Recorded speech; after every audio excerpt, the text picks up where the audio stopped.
Hi hello welcome back to our channel Smart Life Sri. ముందుగా మీ అందరికీ కార్తీక పౌర్ణమి శుభాకాంక్షలండి. కార్తీక మాసంలో వచ్చే ప్రతిరోజు కూడా ఒక పర్వదినమే.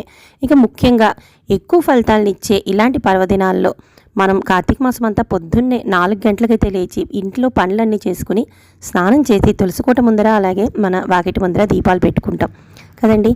అలాంటి కార్తీక మాసంలో ఇక ప్రత్యేకించి క్షీరాద్వాదశి అని, నాగల చవితి అని ఇలాగ కార్తీక పౌర్ణమి నాడైతే చెప్పినా ఎక్కర్లేదు. ఇంకా ప్రతిరోజు డైలీ వ్లాగ్స్లో మనం షేర్ చేసుకుంటున్న పనులలాగే ఈరోజు కార్తీక పౌర్ణమికి పూర్తి వ్లాగ్ని అయితే మీతో షేర్ చేస్తున్నానండి. సో మార్నింగ్ 4:30కి అయితే లేచాను, మీకు చూపించాను టైం అనేది. లేచిన తర్వాత గదులన్నీ కూడా ఊడ్చేసుకుని బయట ముగ్గు అనేది పెట్టేసుకుని స్నానం చేసి వచ్చిన తర్వాత ఇంకా పూజ చేసుకోవటం కోసమైతే ఇలాగా దేవుడికి సంబంధించిన అన్నీ కూడా క్లీన్ చేసేసుకున్నానండి. గత 2 డేస్ బ్యాకే, అంటే పౌర్ణమికి ముందర మనకి క్షీరాద్వాదశి పూజ కోసం చేసుకున్నవన్నీ కూడా ఇలా ఉండిపోయి కదండి. అవన్నీ కూడా అంటే దీపారాధన చేసుకున్నవి, కల్పవృక్షం, ఇవన్నీ కూడా శుభ్రం చేసేసుకుని పెట్టేసుకున్నానండి. ఇక స్నానం చేసి వచ్చిన తర్వాత ముందర తులసి కోట దగ్గర ఆవు నిధితో దీపం అనేది వెలిగించానండి. మనకి సూర్యోదయం అవ్వక ముందరే, అంటే సూర్యోదయం అయ్యే లోపే మనకి తులసి కోట దగ్గర, అలాగే మనం సాయంత్రం ఎలా దీపాలు వెలిగిస్తాము, సూర్యోదయం కన్నా ముందర మనకి మన ద్వారలక్ష్మి ముందు కూడా ఒక 2 దీపాలు అటు ఇటు కూడా పెట్టుకోవటం, అలాగే మన పూజా మందిరంలో కూడా ఆవు నెయ్యితో ముఖ్యంగా దీపాలు పెట్టుకోవడం అనేది కార్తీక మాసంలోని విశిష్టత కదండి. అందుకనే సూర్యోదయం అవ్వే ముందరే ఇలా మనం తులసికోట ముందర, అలాగే మన గుమ్మం ముందర, దేవుడి గదిలో కూడా ముందుగా అంటే పూజ అనేది నెమ్మదిగా చేసుకున్న దీపాలు అనేవి ముందుగా వెలిగించేసుకుంటూ ఉంటాం కదండి. ఇంకా సాయంకాలం 365 ఒత్తులు వెలిగించుకోవడం అనేది ప్రత్యేకత. ఈరోజు విశిష్టతలో అంటే కార్తీక పౌర్ణమి అంటేనే ఎక్కువగా అందరూ దీపాలు 365 ఒత్తులు వెలిగించుకుంటూ ఉంటారు. ఇక ఇదిగోండి తులసికోట దగ్గర పెట్టేసుకున్నాను. అలాగే గుమ్మం ముందర కూడా ఒక 2 దీపాలు అనేవి పెట్టుకుని ఎప్పుడు కూడా చుట్టూతా, అంటే గుమ్మం చుట్టూతా కూడా కలర్ లైట్లు అనేవి ఉంటాయి కదండి, వాటన్నిటిని కూడా ఇంకొద్దిగా కాంతిగా అందులో కార్తీక పౌర్ణమి కళకళలు అనేవి మన ఇంట్లోకి ప్రసరించాలి అని ఇలా గుమ్మం ముందర ముగ్గు పెట్టుకుని, అది కూడా దీపాల ముగ్గు పెట్టుకున్నానండి. పెట్టుకుని అటు ఇటు కూడా గడపకి 2 దీపాలు అనేవి వెలిగించుకున్నాను. ఇదిగోండి నాకు తెలిసి ఆల్మోస్ట్ టైము 5 అయితే అవుతుందండి. ఎందుకంటే 4-4:30 మధ్య చేసుకున్న పనులన్నీ కూడా అయిపోయాయి. స్నానం చేసి వచ్చేసరికి 5 అయితే అయిపోవచ్చింది.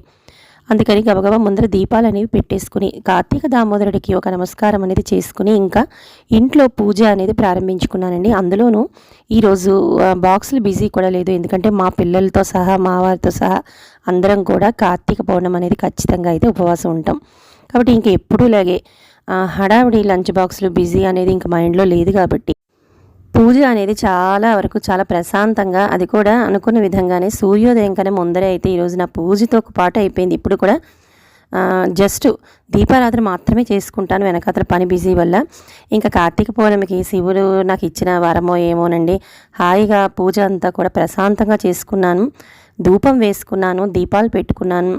ఇక అష్టోత్తరాలు, అందులో మనకి శుక్రవారం కూడా వచ్చింది కదండి, మహాలక్ష్మి అష్టోత్తరము, గౌరీ అష్టోత్తరం కూడా చాలా చక్కగా కుంకుమార్చన అనేది చేసేసుకున్నాను. అమ్మవార్లకి ఎంత పొద్దున్నే చేసుకోవడం అనేది చాలా రోజుల తర్వాత నాకు కుదిరిన ఒక అవకాశంగా అయితే చెప్పుకోవచ్చండి. ఎందుకంటే ఇంటిలిపాది కూడా ఉపవాసం ఉండటం వల్ల నాకు ఈ టైం అనేది కొద్దిగా అయితే సమయం చిక్కింది.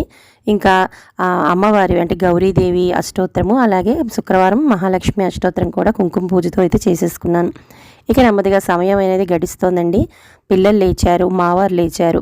లేచిన తర్వాత అప్పటికప్పుడు అనుకోకుండానే అంటేనే మనకి కొన్ని కుదురుతాయేమో అన్నట్లుగా ఆయన లేచి చక్కగా స్నానం అది చేసి వచ్చి, ఇంకా మా ఇంట్లో ఈ శివలింగం గురించి కూడా నేను లాస్ట్ టైం చెప్పానండి. ఇది నేను పూజలకు మాత్రమే అంటే నాకు రెగ్యులర్గా అయితే పూజా మందిరంలో శివలింగం పెట్టుకోను, ఎందుకంటే నిత్యం అభిషేకం, నిత్యము మనకి శివలింగం ఉంటే మాత్రం మహా అర్చన అన్నీ కూడా జరగాలి, మహా నివేదన జరగాలి. కాబట్టి శివరాత్రికి అలాగే నాకు ఇలాంటి ముఖ్యమైన పర్వదినాల్లో మాత్రం శివలింగం తీసుకుని పూజ అభిషేకాలు చేసుకుంటూ ఉంటామని. అలాగే మా వారు లేచిన తర్వాత కొద్దిగా ఏర్పాటు చెయ్యు, నేను కూడా దీపారాధన ఒకటే చేసుకుంటారేమో అనుకున్నాను, కానీ మహాలింగానికి నేను అభిషేకం అనేది చేసుకుంటాను అని చెప్పడంతో ఇక్కడ ఇలా అయితే మా వారి కోసం ఏర్పాటు చేశాను. అలాగే పళ్ళ రసాలు ఏమీ లేకపోయినా ఇంట్లో ఉండే మంచి నీళ్ళతో అయినా కూడా చాలా చక్కగా అభిషేకం చేసుకోవచ్చండి శివయ్యకి. ఇది అంటే ఇదే మనం బయట బ్రాహ్మణ్ణి పెట్టుకుని చేయించుకుంటే మనం అన్నీ కూడా అమర్చుకుంటాం, కానీ మనం ఎప్పుడైనా ఇలా అనుకోకుండా చేయాలి అనుకుంటే మాత్రం దేవుడే అన్నీ సమకూరుస్తాడండి.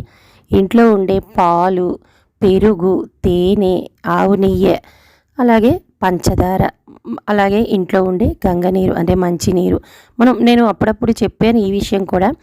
ప్రతిసారి గుళ్ళకి, నదులకి వెళ్ళేటప్పుడు అక్కడ ఉండే నీరు అంటే ఏ నదీ తీరంలో అయినా వెళ్ళినప్పుడు ఆ నీళ్ళని అనేది నేను తెచ్చుకుంటూ ఉంటానండి అని. అలా మా ఇంట్లో గంగనీరు, గోదావరి, అలాగే కావేరి, కృష్ణ, ఇలా వెళ్ళిన ప్రతి నది, తుంగభద్ర అన్నట్టు వెళ్ళి ఇవన్నీ కూడా నీళ్ళు అనేవి నా దగ్గర ఉన్నాయండి. అన్నీ కూడా చక్కగా మంచి బాటిల్స్లో పట్టి పెట్టుకుని ఉంచుకుంటాను. వాటన్నిటినీ కూడా అభిషేకం కింద చేసుకోవచ్చు. ఇక మా వారు ఈరోజు ఇంట్లో ఉన్న పాలు, పెరుగు, తేనె, అంటే నేను తేనె కూడా విడిగా డబ్బా అనేది కొనుక్కొని పెట్టేసుకుంటానండి ఎప్పుడు దేవుడి గదిలో. ఆ తేనె, ఆవు నెయ్యి, ఇంట్లో ఉండే పంచదార, వీటన్నిటితో పాటుగా ఫ్రూట్స్ ఇంట్లో ఉంటాయి కదండి మనకి, ఫ్రూట్ జ్యూస్లు అన్నీ కూడా ఆయనే స్వయంగా అయితే పిండి అంటే జ్యూస్ తీసుకుని తెచ్చుకున్నారండి. తెచ్చుకుని ఒక గ్లాస్ అనేది తీసుకుని శివయ్యకు హరహర మహాదేవ అంటూ మనం నోటితో ఉచ్చరిస్తూ పక్కన సెల్లులో మనకి రుద్రం, నమ్మకం, చమకం వస్తూ ఉంటాయి కదండి, అవి పెట్టేసుకుని మా వారైతే ఇలాగ చక్కగా అభిషేకం చేసుకుంటూ ఉండేలోపు నేను కూడా చెప్పాను కదా పక్కన అమ్మవార్లకి వాటికి అష్టోత్తరాలు అవి చదివేసుకున్నాను. ఇక శివయ్యకు పువ్వులు పెట్టి ధూపం వేసి హారతి అనేది ఇచ్చి ఈరోజు అనుకోని శివ అభిషేకము అనేది మేమిరువురం కూడా చక్కగా కూర్చుని అయితే చేసేసుకున్నామండి. ఇదంతా కూడా మాకు మార్నింగ్ టైంలోనైతే అయిపోయింది. ఎంత హాయిగా అంటే మనం ముందుగా అనుకుంటే ఇంకా ఎక్కువగా, ఇంకా ఇంతకన్నా ఎక్కువ అంటే మనం కొబ్బరి నీళ్ళు కానీ ఇంకా ఎక్కువ ఫ్రూట్స్ అంటే ఇంట్లో ఉండే పళ్ళు కూడా మేము నైవేద్యం కోసం తెచ్చుకున్న వాటిలో కమలా పండు ముక్కలు, అలాగే దానిమ్మ గింజలు కూడా తీసి అభిషేకం కింద చేశారు. ఇంక ఇక్కడ చూపిస్తున్న ఈ దీపారాధన గురించి అంటే నేను ఎక్కువగా ఇలాంటి ప్రత్యేక కార్తీక మాసాల్లో వచ్చే కార్తీక పౌర్ణమి నాడు ఒకటి, అలాగే అంటే ఇదేమి ఆనవాయితీ కాదండి, ఇంట్లో నిత్యం మార్నింగ్ నుంచి సాయంత్రం వరకు, అలాగే శివరాత్రి అంటే మాత్రం ఖచ్చితంగా మార్నింగ్ నేను 5 గంటలకు పెట్టాను అనుకోండి, అలా 5 గంటల నుంచి మర్నాడు పొద్దున్న 5 గంటల వరకు నాకు ఇలాగా దీపం వెలగాలి అని చెప్పి నేను ఈ రెండింటికి మాత్రం అంటే కార్తీక పౌర్ణమికి, శివరాత్రికి మాత్రం ఖచ్చితంగా ఆవు నెయ్యి పోసి నేను ఆ దీపారాధన అనేది చేసుకుంటూ ఉంటాను. అంటే మనకి రోజు మొత్తము ఆ దీపం అనేది వెలగాలి దేవుడి ముందు ఎక్కడ కూడా కొండెక్కకుండా అనే ఉద్దేశంతోనే ఇలా దీపాలు అనేవి పెట్టుకుంటానండి. అందుకే అఖండ దీపంలాగా అది పెట్టుకున్నాను. ఇక సాయంత్రం అయిపోయింది, స్నానం అది చేసి వచ్చి మరీ తిరిగి మనకి సంధ్య గుమ్మం ముందర 2 దీపాలు అనేవి పెట్టుకుంటాం కదండి, అలాగే మార్నింగ్ ఎలా పెట్టుకున్నానో ఇక కార్తీక మాసం అంటే ఒక 2 దీపాలు అనేవి ఎక్స్ట్రా అనేవి పక్కన పెట్టుకున్నానండి. గుమ్మం ముందర కాకుండా పక్కన, అలాంటి ఇంటి ముందు కాంతివంతంగా ఉండాలి మనం చేసే పూజ కోసం. అంటే నాకు సాయంత్రం కూడా పూజ చేసుకుంటానండి, కార్తీక సోమవారాలైనా.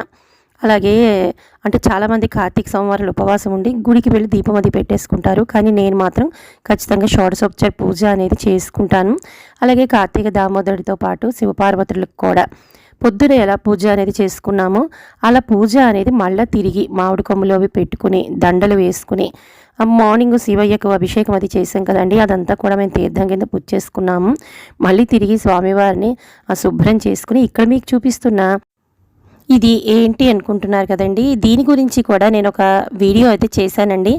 కార్తీక పౌర్ణమి నాడు శివపార్వతులు అలాగే కార్తీక దామోదరుడితో పాటుగా చంద్రుడి పూజ కూడా చేసుకుంటానండి. చంద్రుని అష్టోత్తరం కూడా మనకి సెల్లులో అంటే నాకు ఉన్న పుస్తకాల్లో అయితే లేదు, కానీ ఇప్పుడు సెల్లులో మనకు దొరకంది ఏముంది, ఎందుకని చంద్ర అష్టోత్తరం కూడా మనకి సెల్ ఓపెన్ చేసి గూగుల్లో సెర్చ్ చేస్తే చంద్ర అష్టోత్తరం తెలుగులో కూడా ఉంది. ఆ చంద్రుని అష్టోత్తరాన్ని కూడా చదువుకుంటాను. ఇక ఈ చంద్రుని ఎలా ఏర్పాటు చేసుకున్నాను అనేది నేను ఒక వీడియో చేశాను అని చెప్పి థంబ్నెయిల్తో చూపించాను కదండి, దాంట్లో అయితే ఉంది వాటి వివరాలు ఎలా అనేది నేను ఏర్పాటు చేసుకున్నాను, అసలు దేన్ని నేను చంద్రుడిగా భావించి పూజ చేసుకుంటాననే వివరాలన్నీ కూడా దాంట్లో అయితే అప్లోడ్ చేశాను, తప్పకుండా అయితే చూడండి.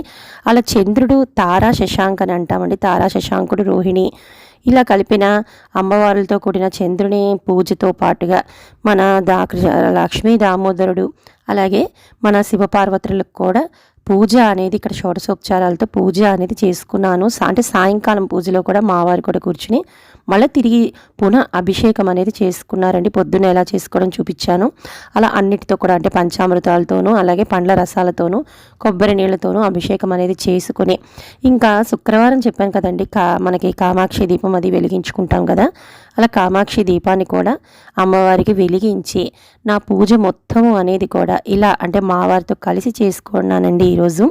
అలాగే చంద్రునికి కార్తీక పౌర్ణమిలో ఎలా ప్రత్యేకించి పూజ చేస్తామో చనివిడి చేసి పెట్టడం అనేది చలవ అండి. చంద్రునికి చనివిడి చేసి నైవేద్యం అనేది పెట్టుకుంటాం. అందుకని బియ్యాన్ని నానబెట్టి చనివిడి అది చేసి మహానివేదన కోసం వండుకున్న పదార్థాలన్నిటినీ కూడా వండి దేవుడికి నైవేద్యం పెట్టుకున్న తర్వాత ఇక 365 ఒత్తులు అనేవి ఇంట్లోనే వెలిగించుకున్నామండి. దీని తర్వాత మళ్ళీ గుడికి కూడా వెళ్ళి మేము 365 ఒత్తులు అనేవి కార్తీక పౌర్ణమికి వెలిగించుకుంటాము. ఇంకా ఇంట్లో నేను ఏర్పాటు చేసిన ఈ 365 ఒత్తులకు సంబంధించిన వీడియోని కూడా నేను అప్లోడ్ చేశాను. అంటే ఎలా చేసుకోవాలి, ఎలాగ మనం రెడీ అయితే చేసుకోవాలి అనేవి కూడా అప్లోడ్ అయితే చేశాను. ఇదిగోండి ఇక మన పౌర్ణమి నిండు చంద్రుడి దర్శనం అయిందండి. గుడికి అయితే వచ్చాం. ఇంకా గుడికి నార్మల్ డేస్లో అయితే ప్రతిరోజు నేను వస్తున్నప్పుడు మాత్రం ఇంతమంది జనం లేరండి. కానీ పౌర్ణమి అంటే అందరికీ ప్రత్యేకించి పర్వదినం కదా. ఇక 360 ఒత్తులు వెలిగించడానికి కూడా నాకు ఎక్కడ ప్లేస్ అనేది కనబడలేదు. అలాగే అన్నీ వెతుక్కుంటూ కరెక్ట్గా ఉసిరి చెట్టుకి దగ్గర కిందన నాకు ఒక గట్టు మీద కొద్దిగా ప్రదేశం అనేది అంటే అంతమంది నిండిపోయారండి అప్పటికే. అంటే నేను పూజ చేసుకుని వచ్చేసరికి నాకు ఆల్మోస్ట్ 7 అయితే అయిపోయింది సాయంకాలం. ఇక మన నిండు కార్తీక పౌర్ణమి చంద్రుని ముందర ఎలా అయితే నాకు ఆయనే ఆశీస్సులు ఇచ్చినట్టుగా అలా నాకు గుడికి ఎదురుగుండా చంద్రుడు కనిపిస్తూ కిందన ఉసిరి చెట్టు కింద అయితే నాకు కొద్దిగా ప్లేస్ అనేది దొరికిందని చెప్పాను కదండి. అక్కడే శుభ్రం చేసేసుకుని ముగ్గులు అవి పెట్టుకుని 365 ఒత్తుల్ని కూడా మళ్ళీ నేను మా వారు మా పిల్లలిద్దరికి నలుగురికి కూడా గుళ్ళో అయితే ఏర్పాటు చేసుకుని పూజ అది చేసుకుని 365 ఒత్తులు వెలిగించేసుకున్నాను. ఇక్కడ 1,000,000 ఒత్తులు వెలిగించిన అంటే గుడి వాళ్ళు వెలిగించిన అదృష్టం కూడా చూసే భాగ్యం మాకు కలిగింది. ఈ కార్తీక మాసంలో 1,000,000 రెట్ల ఫలితాన్ని ఇచ్చే దీపదానం అలాగే స్వయం పాకాన్ని కూడా నేను ఇక్కడ బ్రాహ్మణునికైతే దానం ఇచ్చుకున్నానండి. ముందుగా ఇద్దాము అనుకోలేదు. గుడికి బయలుదేరే ముందరైతే ఇవన్నీ రెడీ చేసుకున్నాను. ఇక స్వయం పాకం ఇలా అయితే బ్రాహ్మణునికి ఇచ్చి దాంతోపాటు దీపారాధన అంటే దీపదానాన్ని కూడా ఇచ్చి ఈరోజు కార్తీక పౌర్ణమి ఇంత విశిష్టతగా అయితే పూజ అనేది చేసుకుని దానాలు అనేవి ఇచ్చుకున్నాం. ఇదేనండి ఈ వీడియో. మరి మీకు ఈ వీడియోలో ఏదో ఒకటి నచ్చిందని అనుకుంటున్నాను. నచ్చితే మాత్రం కొత్త వాళ్ళు సబ్స్క్రైబ్ చేసుకుని పక్కనే ఉన్న బెల్ ఐకాన్ క్లిక్ చేయండి. అందరూ లైక్ చేయాలని కోరుకుంటూ మళ్ళీ కలుస్తాను.